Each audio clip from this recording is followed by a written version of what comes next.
Good morning. Welcome to Learning to Learn.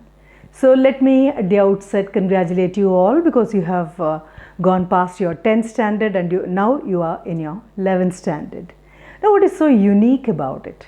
You are just 2 years from your higher education where you would have decided upon your career and what course you are going to take. So these 2 years of learning become very, very important. Now, why should it be so important? Especially language learning, because you will have your subjects to learn and you will accumulate your knowledge. But when it comes to language learning, there is a problem. It may not go with you till the end of your professional course or any other course which you happen to choose. If it happens to be a professional course, I think you will have a professional approach to a language. Here it will be English. And if it happens to be a BSc or BA, it will go along with you till your 4th semester. So what happens? According to me, language learning cannot be done in isolation. It cannot be done in vacuum, nor can it be done in installments. It has to be a very regular, conscious approach to learning of a language. You have to be always conscious that you are learning a language, and you also should be very conscious that you cannot just like that gain it. You acquire it with systematic, logical and passionate approach to the language which you choose to learn. Now coming to English, you have 2 years which the English language learning is very much in your syllabus, and now you have to know certain other things which you never cared to know till now. You had English since your first standard or you started learning English or learning in English with your LKG. You would have now completed your 10th standard and now you are in your 11th standard. So English has been going along with you. But learning of English as a language with a conscious approach to it is something totally different. Now that's exactly why I intend drawing your attention to certain aspects. Now what do I mean by syllabus? By syllabus, you have got certain things prescribed in your textbook, and whomsoever handles it has to cover the syllabus. But in our learning to learn, we are just not going to cover the syllabus, we are going to uncover the syllabus and thereby discover the syllabus. There is some kind of serious logic that operates behind framing of your syllabus. Now till your 10th standard you need not care to know about it, but now that you are in your 11th standard, you are a young adult, you are no longer an adolescent, you are in the last phase of your teenage, and you have to know what it is to frame a syllabus, the how of it, the why of it, and why you are expected to know. So when we start with your book, English textbook, now what do? The syllabus starts not with the unitization of the complete text material, it starts with the cover of the book. So when you open it, you do have the emblem of Tamil Nadu, right? The government of Tamil Nadu, the emblem is there, and right beneath it there is one beautiful phrase. It just says, it is a sentence, just not a phrase, it is a sentence: truth alone triumphs. Now we start with that. Have you ever thought, why at all should I know this aspect of my learning? This has been there in all your textbooks, be it a book of language or a book of subject. But we all started with our units. We never started with page 1 that is given in Roman letter. We never cared who is responsible for framing of this particular syllabus, why this syllabus is given to me, how many people have gathered to think about my present and what I learned in the past and what I should be learning in my future. So that is something very essential. That is the foundation, that is the groundwork for any kind of learning, and specifically here language learning. It says truth. It doesn't say truth triumphs, it says truth alone triumphs. So what is expected of me as an individual who has got the chance to educate myself? Now, education should help me to follow the path of truth, to search for the path of truth, to understand what is truth, and also to understand that the long-lasting thing upon this planet happens to be truth and truth only, and the search of truth has to be my mission. So that is given there. Now when you move on to the second page, everything is given in Roman letter. First 5 pages are marked in Roman letters. right? The second page, when you move on to the second page, it again talks about something. It talks about how this book is given under the scheme of free textbook. Now I just would like to ask you the question, have you ever thought of the word free? Freedom? No, because most often one of the most abused, misunderstood words in the dictionary or in life of a person happens to be free or freedom. According to an educated individual or an individual who is blessed with a chance to educate himself and uplift himself in life, free means something which cannot be priced, something which is priceless.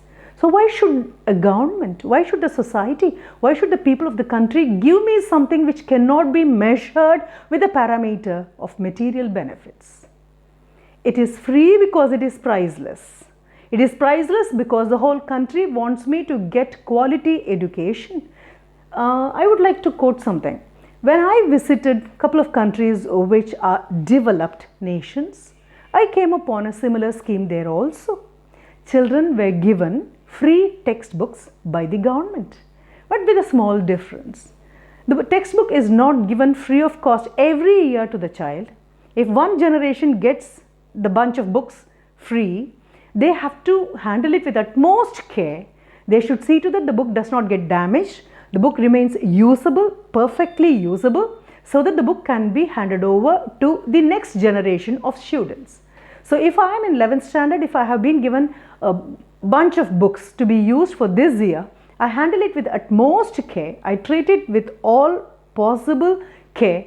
And what do I do? After having completed the course, after having learnt what I should learn from it, I hand it over to the school authorities, and the school authorities again distribute it to my next batch of students. Until the syllabus changes, the book is handed over from one generation to another generation, which adds responsibility to the user of the book. Not only the student, but also the parents take utmost care, keep on monitoring that the book does not get damaged, it does not develop dog's ear. Fine. So what do? When you have the book in your hand, you realize that the book has been given free of cost because the people of the nation contribute in their own little way for your upliftment, and you have to handle it with utmost care because it has to be used by your next generation, that is your immediate junior. So this is one little request. When we move on to the second page and understand that the book has been given to us free of cost, we understand that it means it is a priceless possession, like the water is given to us free of cost by nature, earth is free of cost given to us by nature, the air we breathe, it has to remain clean and pure because it is given to us free of cost. So everything that has been given to us free of cost is something which is priceless. It has to be used, it has to be utilized properly, and it has to be handed over to the next generation with utmost care, and that becomes a responsibility. So how are we going to use our textbooks? We are going to use our textbooks with care, with responsibility, with accountability, because we understand anything given free means priceless. It has, everyone in the country has contributed towards the making of the book so that it comes to you free of cost, right? Then there is yet another little word over there. It talks about content creation. Now what do I mean by content creation? You should be now curious to know about the word which I use as content and the way I pronounce it. The word, when it is used as a noun, it becomes content, which means the matter which is there, the textual matter which is available in the book. And when I say I am content, it is used as a verb, which means I am satisfied. So if I have to use the word content both as a noun and as a verb, I am extremely content with the content of your textbook. It's so brilliantly organized. There is so much of wise thinking that has gone into the book to make it both interesting, educative and educative. It is highly informative also. Now when we move on to the third page, directly you come upon the national anthem of the country. Once again, I draw your attention to why national anthem. In every textbook published by this country, every textbook that comes to the hand of the child, repeatedly you get to know your national anthem. And how many of us know it by heart? And how many of us have taken it to our spirit? How many of us, every time a national anthem, the national anthem is sung, how many of us take it very seriously, feel the pride that goes with it, and remember that I have to pay something back to the country which has given me so much. Again, before I move on next to the anthem of the mother tongue, what do I mean by anthem?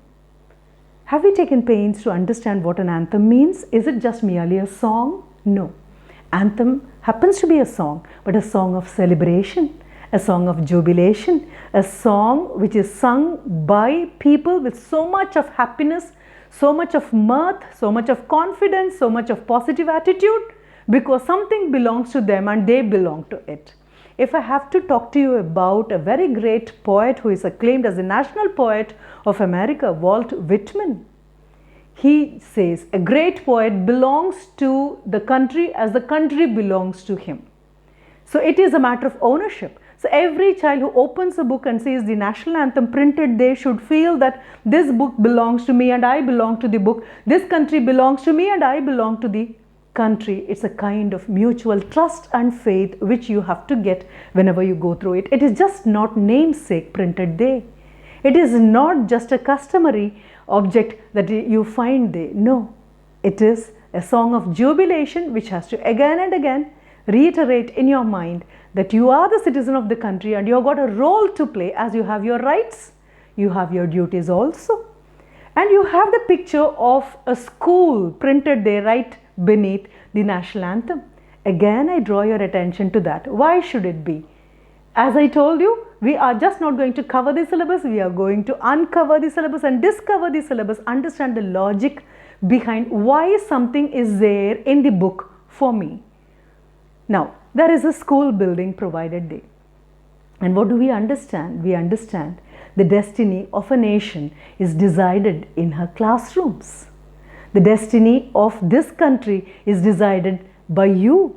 When you are seated in the class, when your teacher addresses you, when you go through the syllabus, when you master what is expected of you to be mastered, when you take your examination, when you get your grades, when you get your marks. Now, who is being assessed? It's not you, it's not your class, it's not your teacher, it's not just your school. The whole country gets assessed. If all the 16-year-old or 17-year-old children of this particular country move in a particular direction, learn the subjects in a particular way, master it to the optimum, who moves? It's not a little 16-year-old or a 17-year-old seated in some corner of the country in some village school. It is a whole nation that is moving by leaps and bounds. And that's exactly why you have got your national anthem, and you have also the picture of a school ground filled with young students like you. This is followed by, of course, Tamil Thai Vazhthu by Manonmaniyam P. Sundaranaar, and it talks about the glory of your mother tongue, why it is called a classical language.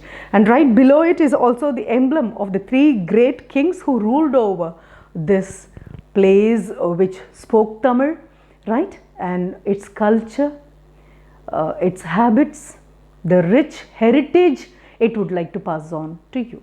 So whenever Tamil Thai Vazhthu is sung, remember, you are not singing of the present glory of the language, you are singing the past glory of the language which has been handed over to you intact with all its richness, with all its rich heritage, with all its customs, with all its habits, with all its literature.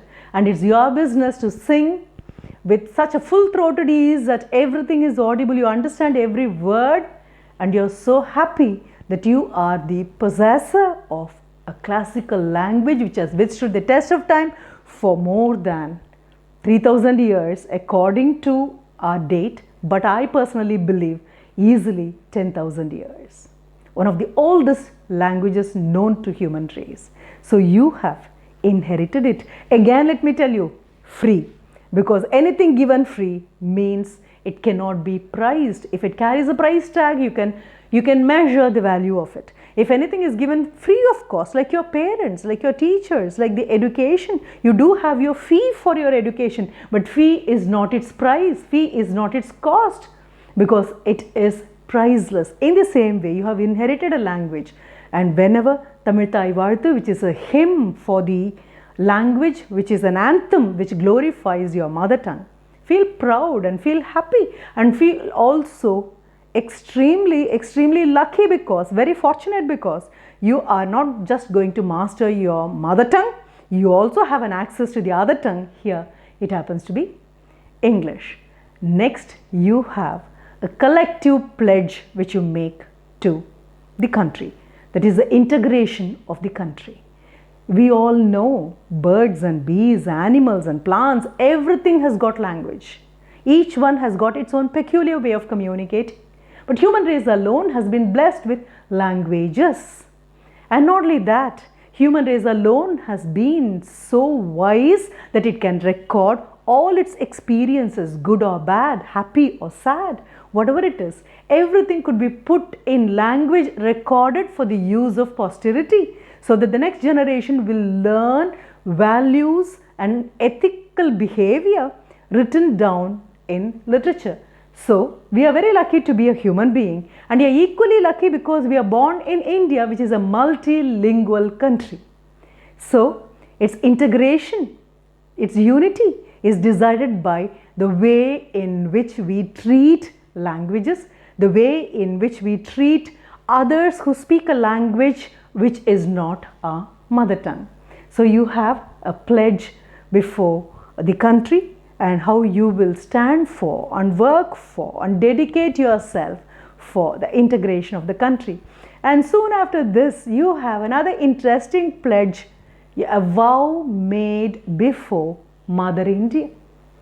That is this country. As an individual, collectively you all make a pledge for the integration of the country, then individually you make a vow, you take a solemn vow, a holy vow, telling that this is what I would stand for and this is what I would work for. I would work against all the discriminations that take place because of caste and creed and religion. My education will help me to uplift and elevate myself as a total human being, a thinking human being, an evolving human being, right? After having made the pledge, once again the book makes 2 times a reference to not for sale. I think it comes in the second page when it says a book is free, and then again it says not for sale. It's just not the book which is not for sale. The values which you have got from the book, they are also not for sale. The information, the knowledge which you will convert into wisdom as you grow up and make use of them in your life, nothing is for sale. You can't buy certain things. That's why they are given free. And immediately after that, there is one huge proclamation for the freedom, for liberating individuals from the ignorance cast upon them by various social evils. There is one proclamation which we take straight to our heart, and that's what is meant by an educated individual.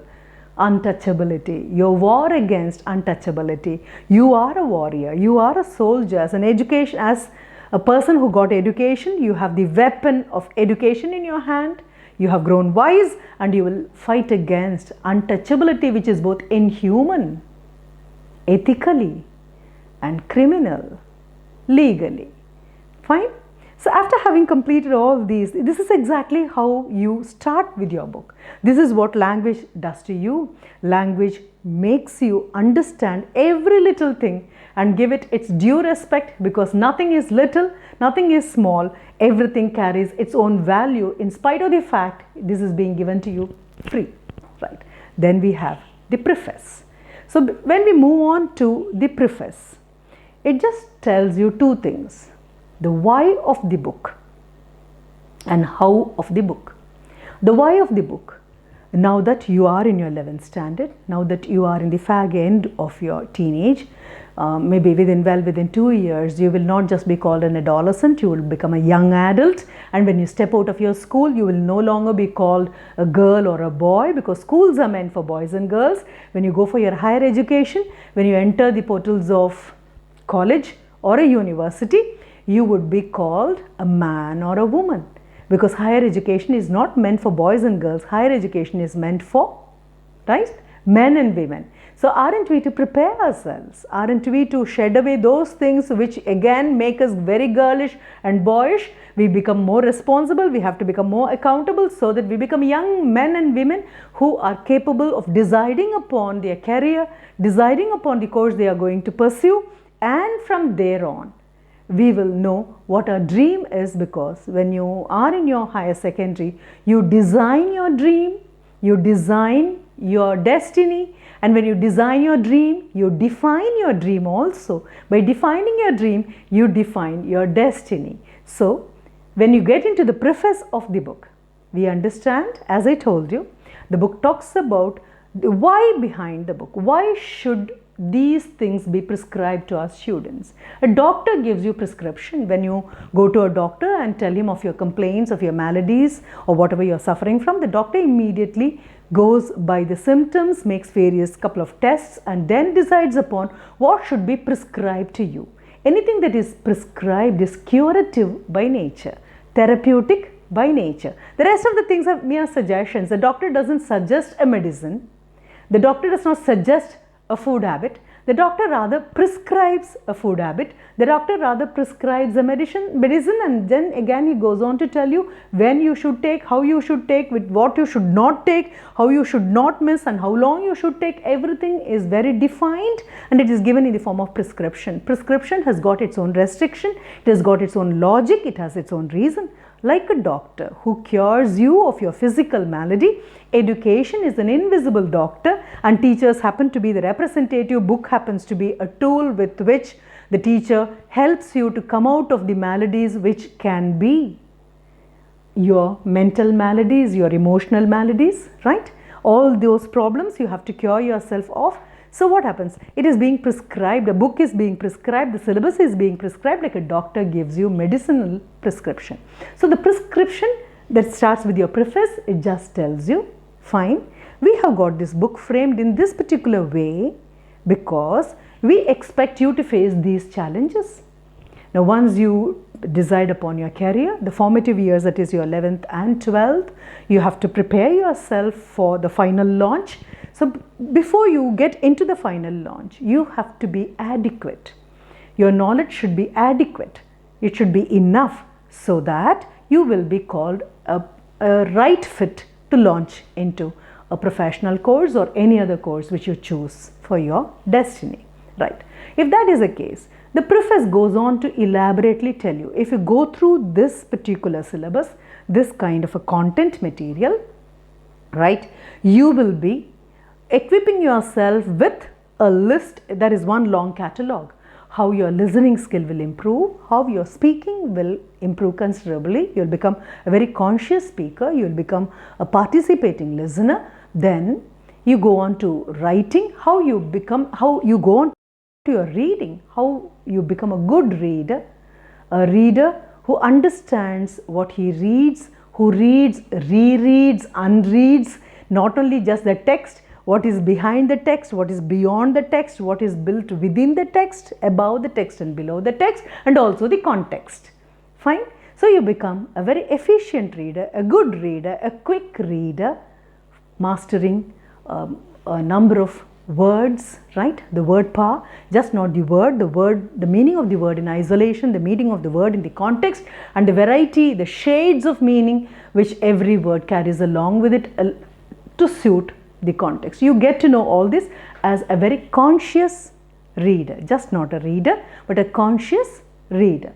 Then comes your exit level work of any language, the tertiary aspect of any language, how skilled you become in your writing. So it all starts, the LSRW, which these 4 letters being repeatedly spoken in your class, whether you were in your 3rd standard or 4th standard or even in your 10th standard, don't worry. Every time you will come upon these letters plainly, because these letters represent the continuous process of learning a language.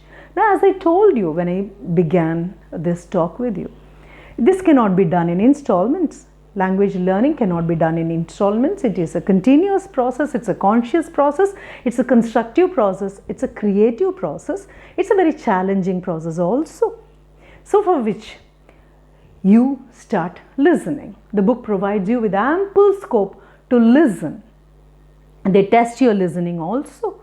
They talk about the lacuna that happen in a good listening process, the areas which happen to be your weak points, the places where you have to strengthen your listening skills, and the various methods of testing. Listening to a lecture in the class is something totally different from listening to an announcement made in a railway station. Fine.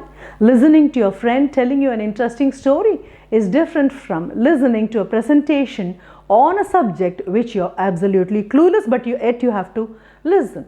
So we have various tests conducted to know whether you have been a participating listener, a listener with a third ear. Now what do I mean by a listener with a third ear? A person who listens not just with ears but also with the eyes. A person who listens through the body language, the gestures made by the speaker. So that's exactly why I call you a participating listener. The participating listener happens to predict what would be the next move of the person who presents. The participating listener does not just listens passively, allows himself to hear the words fall into ears. No. The participating listener becomes very conscious. He uses his brain, he uses his reasoning capacity, he analyzes every word, he receives the words, then he realizes, he understands what these words are, what language is being spoken, why it is spoken, and why it is spoken in a particular speed, and then records everything and replays whatever has been recorded in the mind, so that even after the lecture is over, the talk is over, the listener can replay it in his mental ear to listen to it once again and understand the depth of its meaning, fathom its meaning. So the book provides you with ample scope for that. The book also warns you to speak out certain things. The spoken aspect is a productive aspect of language. Listening and reading happen to be passive aspects which cannot be measured. I cannot measure how much you have listened to my lecture. I cannot measure how far you have read in depth your book. But I can always measure your speech. I can always measure your writing. So your listening part and the reading part happen to be internalized aspects of language learning, the two aspects which cannot be tested, verified accurately. But when it comes to spoken, the speaking aspect of a language or the writing aspect of a language, they can be measured and their accuracy can also be determined. So we move on to the speaking aspect, which is the luxury every language enjoys, be it your mother tongue or the other tongue or any other tongue which you choose to learn. The speaking aspect is the most important one. That happens to be the vehicle, the visible vehicle of using language for communication. So even the speaking part of it, when you speak a language, the speed is different. When you dictate a text, the speed is something different, right?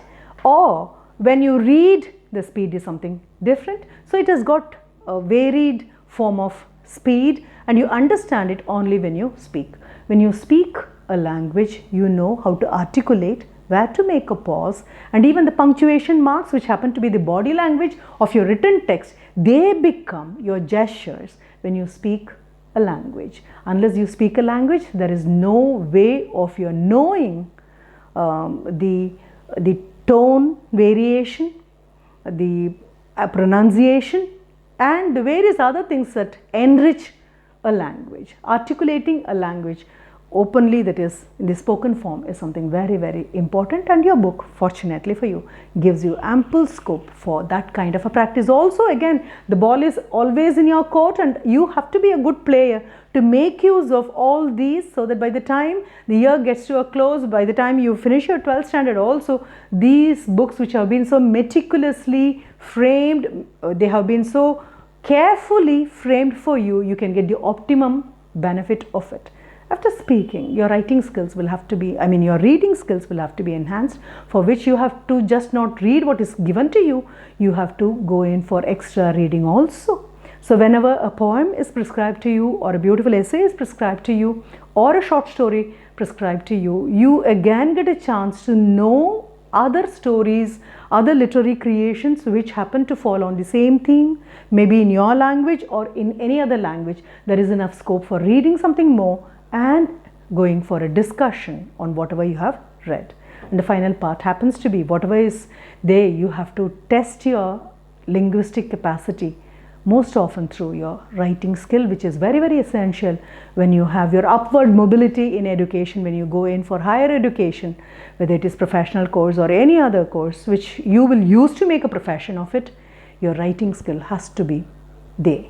So the book gives you in the preface what is given to you, and it also helps you how it should be used. As it happens to be a kind of online learning of the whole thing, you also have enough of inputs regarding how to go about and how to make the optimum use of technology available to enrich your knowledge. Now, before I move on to the logic behind how every unit has been framed, one quick flashback of whatever we have learned. That is one way of helping you to contemplate over what you have been listening so far.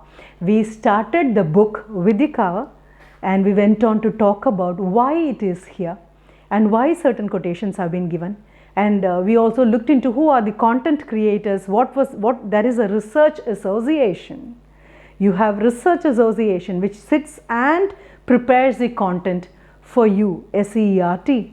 You go through the book once again, spend some time overthinking, because as I told you, within a couple of years you will be moving on to your own career decision. Then we talked about who are all the people who are contributing directly and indirectly to our education, which is given free of cost to us. We just give a fee for it, but its price cannot be measured because the whole country is contributing. No education is complete if the person who received so much from the country does not show the patriotism towards the country by helping his next generation to get whatever he got. But if you're a true citizen, you offer to the next generation something more than what you have got through your inventions, through your contribution to the society. That's why you have your national anthem day. Then you have anthem for your mother tongue, the classical language, and whenever you speak in Tamil hereafter, be it your home front or outside, you will know that you're using something which has been handed down to you by your ancestors, so tailor-made, so thoroughly prepared, ready to use, that you are not introducing even a single word to add to its present state. Then we moved on to the pledge which we make to our country. Then we moved on to the pledge which we make to ourselves for the integration of the country. And as an individual, you are a warrior against every kind of social evil, and that's exactly why you have as a shield to protect you and as a sword to fight. That happens to be education. Then I spoke to you about the preface, why the preface talks about prescribing a specific syllabus to you and what it expects to be the outcome and how to make use of this beautiful book. Thank you. Meet you in the next class.